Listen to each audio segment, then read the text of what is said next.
السلام علیکم ورحمۃ اللہ وبرکاتہ۔ بعض حضرات یہ اعتراض کرتے ہیں کہ کلمہ طیبہ، جسے کلمہ اسلام بھی کہتے ہیں، اس کا ذکر قرآن مجید میں نہیں ہے۔ کیا اتنی بنیادی چیز قرآن میں نظر انداز کی جا سکتی ہے؟ اس کا جواب ہے، قرآن مجید کسی ایک آیت یا کسی ایک سورت یا کسی ایک جز کا نام نہیں، بلکہ پورا قرآن اللہ تعالیٰ کا کلام ہے۔ سارے قرآن پر لفظاً اور معناً ایمان فرض عین ہے۔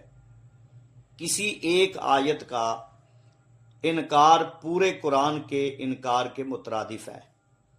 قرآن مجید سارے کا سارا یک بارگی نازل نہیں ہوا، بلکہ وقتاً فوقتاً اللہ تعالیٰ کی حکمت سے نازل کیا جاتا رہا۔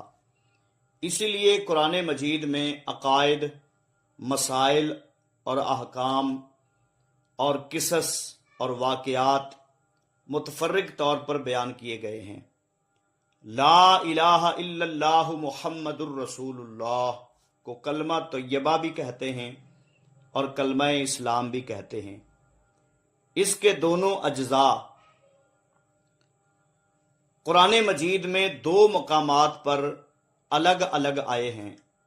لا الہ الا اللہ قرآن مجید کی 37ویں سورت الصافات کی آیت نمبر 35 میں مذکور ہے، اور محمد الرسول اللہ قرآن پاک کی 48ویں سورت الفتح کی آخری آیت نمبر 29 کی ابتدا میں مذکور ہے۔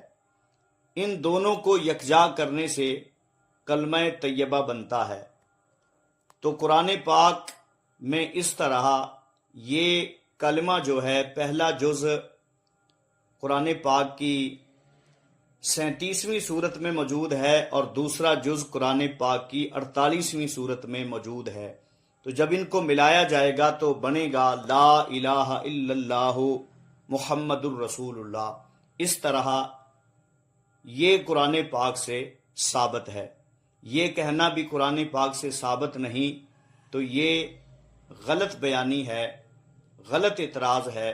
وہ قرآن نہیں پڑھتے، اگر قرآن پڑھا جائے تو پتہ چلتا ہے کہ قرآن پاک میں اللہ وحدہ لا شریک نے ہر چیز کا بیان کیا ہے۔ تبیان لکل شیء، ہر چیز کا بیان قرآن میں موجود ہے۔